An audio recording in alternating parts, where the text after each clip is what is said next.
पाप का बाप कौन है पता है? बोले लोभ। जिस व्यक्ति के अंदर लोभ अधिक हो जाता है तो वह व्यक्ति पाप करने से नहीं रुकता। फिर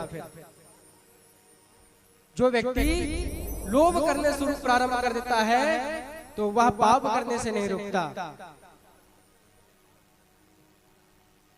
उसी प्रकार धुंधकारी भी इतने लोभ में पड़ गया कि वह पाप में पाप करने लगा।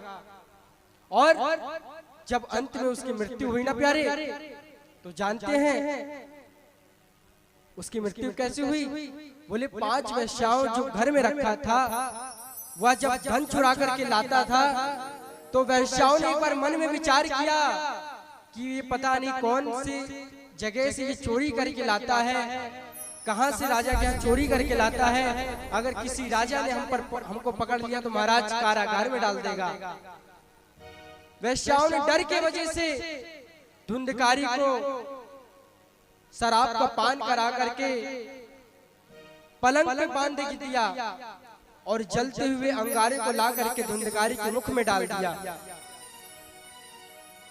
और जैसे ही धुंधकारी के मुख में अंगारे को डाल दिया तो धुंधकारी कुछ बोल न सका, तड़पता रहा और अंत में उसकी मृत्यु हो गई। और जब मृत्यु हुई प्यारे, तो ना तो वो इस लोक में गया ना इस लोक में रहा। बोले कि धरती और स्वर्ग लोक के बीच में जो भूत लोक होता है, पितृलोक होता है, पितृलोक से भी नीचे जो भूत लोक होता है, वह उसमें फंस गया प्यारे। बड़ा ही पिशाच बना। जब पिशाच बना तो गोकर्ण जी महाराज को पता चला। अब गोकर्ण जी महाराज को कैसे पता चला? बोले उनके परिजनों ने उनको बताया। जब गोकर्ण जी महाराज तीर्थ यात्रा से जब लौटे, जब तीर्थ यात्रा से जैसे लौटे तो वट वृक्ष के नीचे आकर के बैठ के सोने लगे। और जैसे ही सोने लगे तो उनको जो है अलग अलग प्रकार की आवाज सुनाई देने लगी। कभी कुत्ता रोता, कभी हाथी दहाड़ता, कभी हाथी दहाड़ता, कभी शेर रोता। इस प्रकार की उसको आवाज सुनाई देने लगी।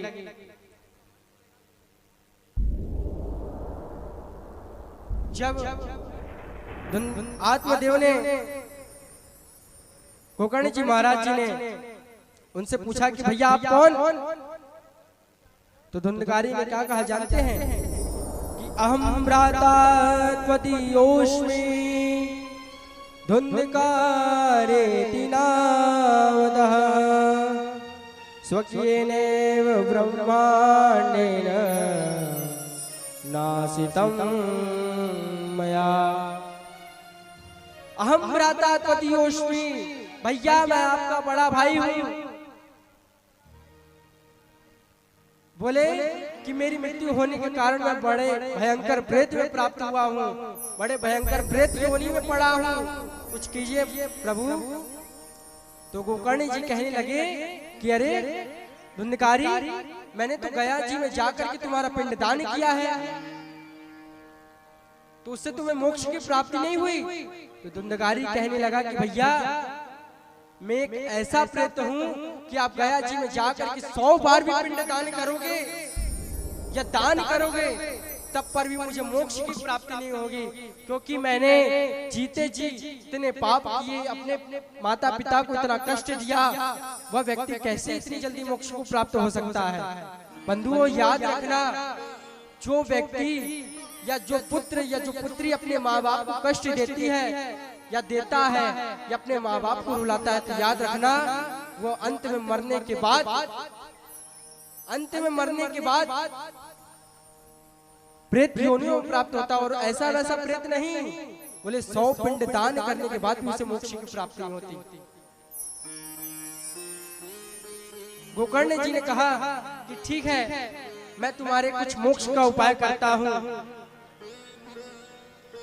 इधर गोकर्ण जी महाराज जी ने क्या किया कि सूर्य देव को ध्यान करके पुनः सुबह जब हुई तो सूर्य देव को अर्घ्य दे करके सूर्य देव को नमस्कार किया।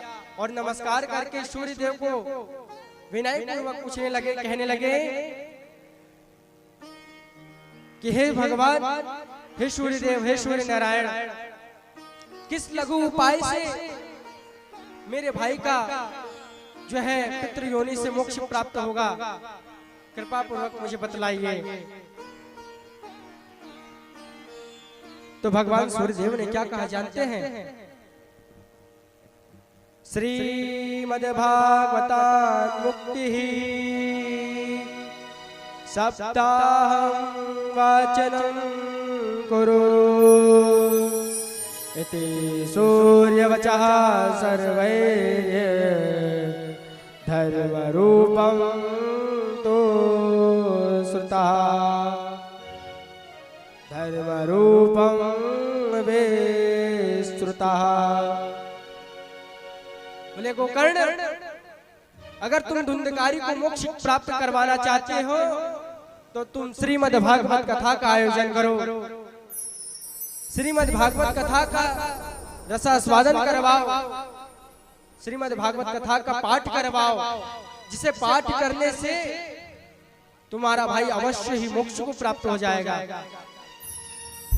सूर्यदेव के द्वारा बताए गए नियम के अनुसार गोकर्ण जी महाराज जी ने वैसा ही किया और भागवत कथा के बगल में ही 7 गांठ का बांस रख दिया। बोले जो प्रेत होता है ना वो धरती में बैठ सकता है ना वो आकाश में बैठ सकता है, बोले वायु के माध्यम से ही उस 7 गांठ बांस वाले में ही बैठता है। धुंधकारी भी 7 गांठ के बांस में बैठ करके कथा श्रवण करने लगा। एक दिवस की कथा हुई तो एक गांठ फट गया, दूसरे दिवस की कथा हुई, दूसरे दिवस की गांठ जो बांस का गांठ था वो भी फट गया। ऐसे ही 7 दिवस की कथा जब संपूर्ण विश्राम हुआ तो 7 गांठ का जो गांठ था वो भी फट करके अंत में मोक्ष को प्राप्त हुआ। इधर धुंधकारी जैसे ही 7 गांठ फट गए, धुंधकारी देव स्वरूप में प्रकट हुआ, बड़े ही सुंदर देव स्वरूप में आकर के गोकर्ण जी महाराज को प्रणाम करने लगा, कहने लगा कि प्रभु धन्यवाद, आज आपकी कृपा से मुझे प्रेत योनि से मुक्त होकर के एक मैं देव स्वरूप में बदल गया हूँ।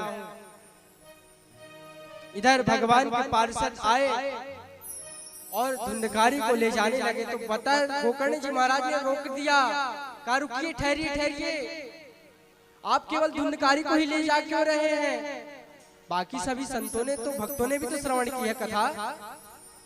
तो पता है भगवान के पार्षदों ने कहा कि धुंधकारी ने कथा श्रवण किया और चिंतन किया, तब जाकर के इनके लिए विमान आया है। बाकी जो श्रोतागण हैं ये केवल भगवान का कथा श्रवण किए हैं, मन में नहीं उतारे हैं, ना ही इनका चिंतन किया है, इसलिए इनको विमान नहीं आया है इनके लिए। तब गोकर्ण जी महाराज जी ने कहा कि ठीक है, मैं पुनः इनके लिए अब इन भक्तों के लिए मैं कथा करूंगा जो इन भक्तों को भी मोक्ष को प्राप्त हो जाए। गोकर्ण जी महाराज जी ने पुनः श्रावण मास में कथा का आयोजन कर